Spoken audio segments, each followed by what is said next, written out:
of Episcopedia, Taste and See, where we've been exploring a lot of big questions about the Eucharist and Eucharistic theologies.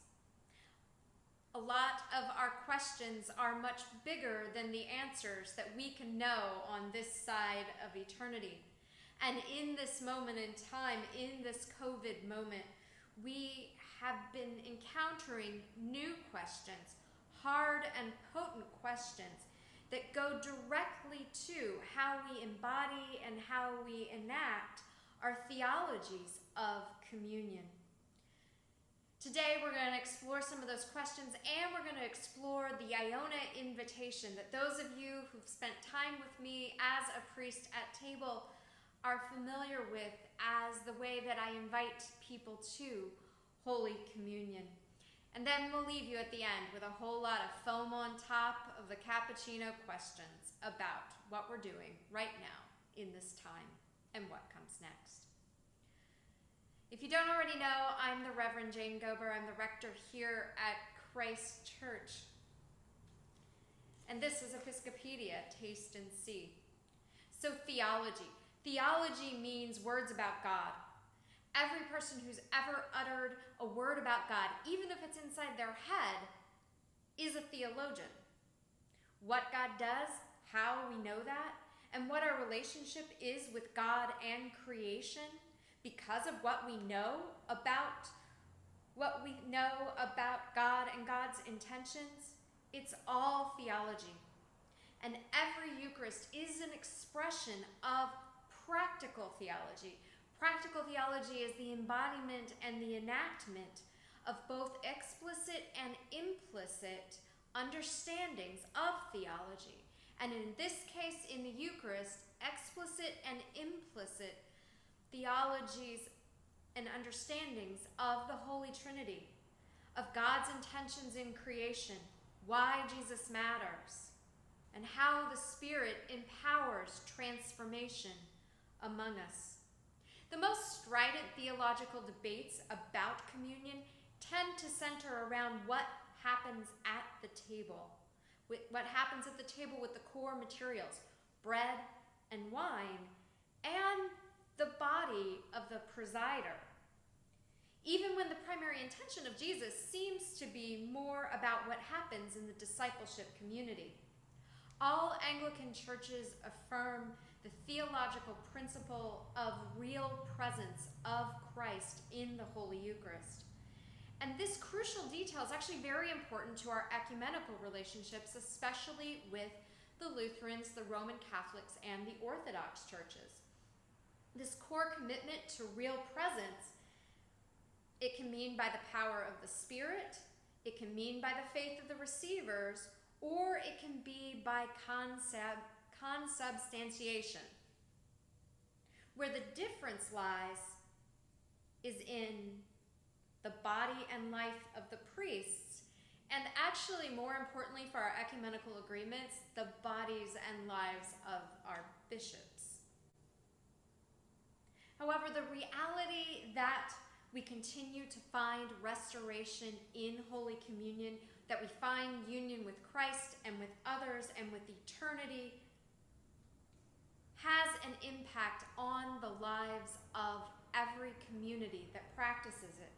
The words about how we experience the divine through Holy Eucharist seem to me to be as much of an important expression of the lifelong duty, the lifelong formation duty of every practicing Christian, those practices promised in baptism. All the words of the text are important for all of the practical theology of what Holy Eucharist means to us in community. Now, those of you who have been in my congregations are familiar with the Iona Invitation to the table. It starts with the words, "Come, the table of bread and wine is ready." The source of this is the Iona community in Scotland. The Iona community is an ecumenical but liturgical community.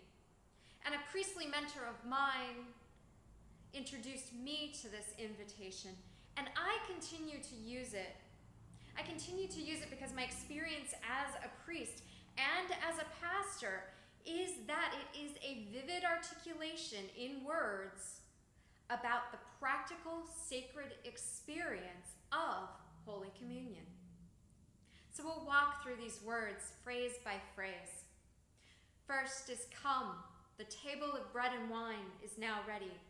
Whatever happens in the mystery of real presence of Jesus Christ in the Holy Eucharist, at that point, everything has been prepared. The bread and the wine, the elements have been offered and blessed and broken. The next phrase is, it is the table of company with Jesus and all who love him. All of Jesus' table fellowship in his life and in his ministry, before and after the resurrection, all of those moments of table ministry are here. All of those stories from the text, all of those stories from our lives, all of those stories are here. Stories of unnamed women and children and tax collectors and people of ill repute. Stories of the stranger and people previously excluded. All who are called to follow Jesus means all are here. All are welcome here with no exceptions. And words of welcome are important. Intentions of welcome are important. But sometimes in the fracturedness of our broken world, sometimes what someone really needs to hear is exactly those words. You are welcome here. The next statement is, it is the table of sharing with the poor and the suffering, those with whom Jesus identified. A sentence that very much speaks for itself. A sentence that I see lights of illumination go on in the faces and hearts of the congregation as I say it. Jesus' suffering is on the table, not as a reenactment of his death, but in the fact that he died due to the evil mechanizations of injustice, and that he overcame that suffering and death in his resurrection. All the tears of the martyrs and all the pains of those who find solace in the sacrament, those are here on the table and in the community because Jesus is with us in our storms and our pains. The next line is, it is the table of communion with the earth in which Christ became incarnate. God put on flesh and moved into the neighborhood. Jesus' whole existence from before the beginning began through his birth and his life and his teachings and ministry and death and resurrection and ascension. All of Jesus the Christ matters. And the part that we focus on the most is his becoming fully human, dying, and rising again. It is this union with us here on earth, digging us out of our graves. Right there, Jesus doing all of that in the flesh is salvific. And then nearly the last phrase. So come to this table, you who have much faith and you who would like to have more, you who have been here often, and you who have not been for a long time, you who have tried to follow Jesus, and you who have failed.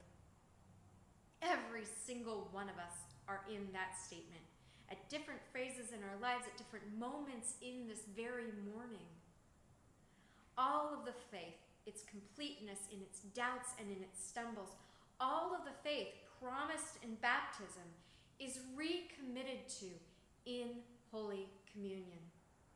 The life of faith isn't a once and done.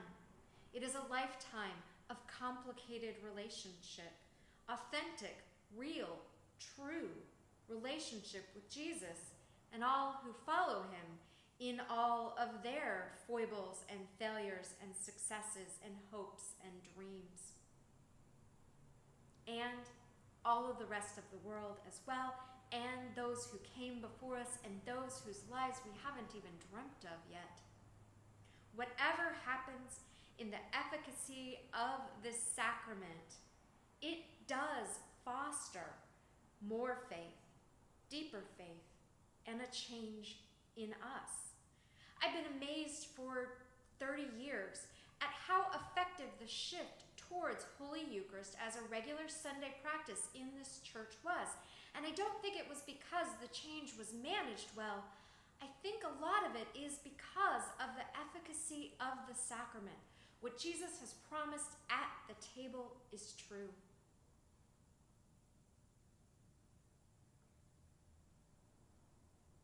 And then lastly in that statement is the part about failing and coming home again. Everyone is always invited back to start over, whether they are the lost sheep or a prodigal child. And that's because of the last sentence. Come, it is Christ who invites us to meet him here.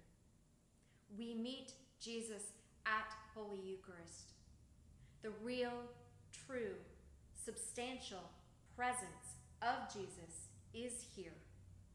It is on the table and it is among the community gathered. And he is inviting us to return once more to the journey, to its difficulties and to its joys, the journey of discipleship together, whatever that means in your life.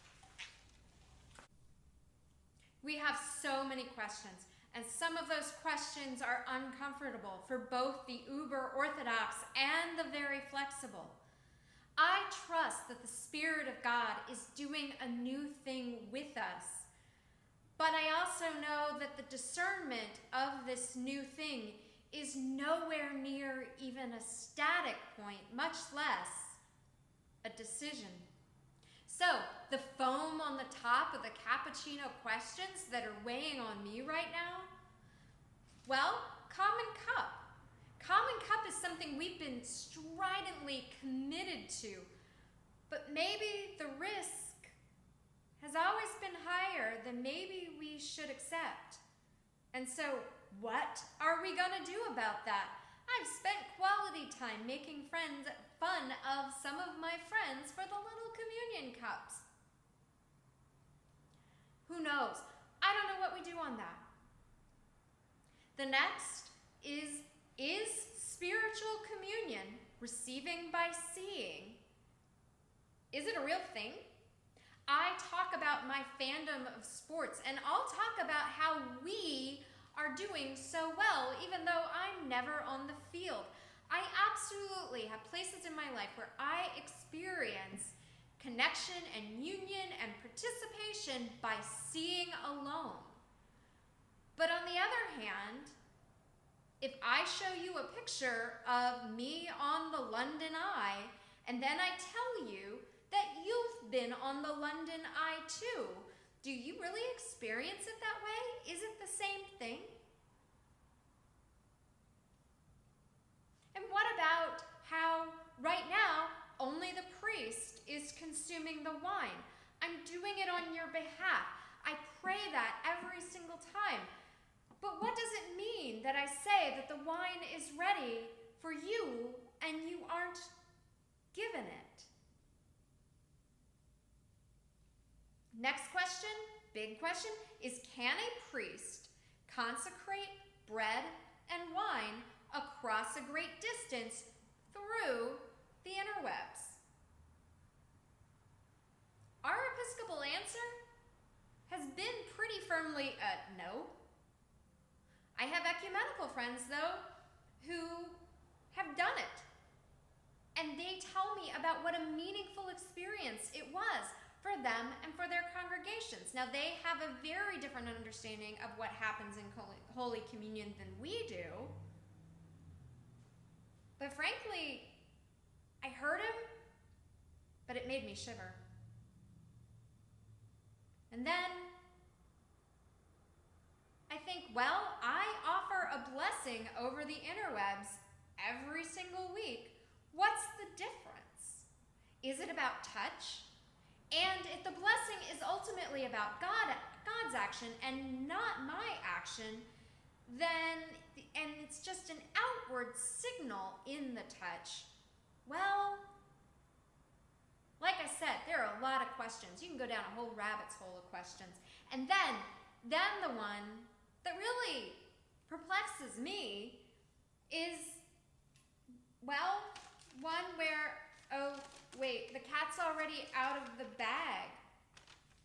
What am I to do to stop someone watching our live stream of Holy Eucharist when we do that, having bread and wine in front of them, and experiencing it as full communion, just as is? I can't stop that. I can't deny that their experience of it was real and holy in union with God and Christ and each other. But it's also the cat I don't really want to let out of the bag, even though it's already out. And then lastly, if the priest can broadcast consecration, can she just consecrate my toast and my juice at my breakfast? And if folks watch whenever they choose, how does that create togetherness, which has been the tradition? Part of our theology of communion is in the people, in the bodies, gathered and looking at each other in the eye and smiling and smelling each other, and babies crying and being changed with Jesus together. Our incarnational theology of Eucharist isn't just about Jesus' incarnation.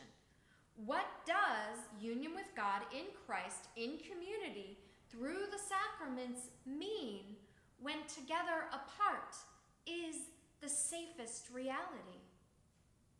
There are so many questions, and I could produce an equally long list of further questions. Like I said, it's a bit of a rabbit hole. We'll continue to ask these questions. We'll continue to explore our answers and our responses as we adapt and shift to meet the needs of the moment, to take care of our neighbors as much as God cares about us. I want to conclude this Episcopedia series, Taste and See, by saying thank you. Thank you for joining us for these episodes.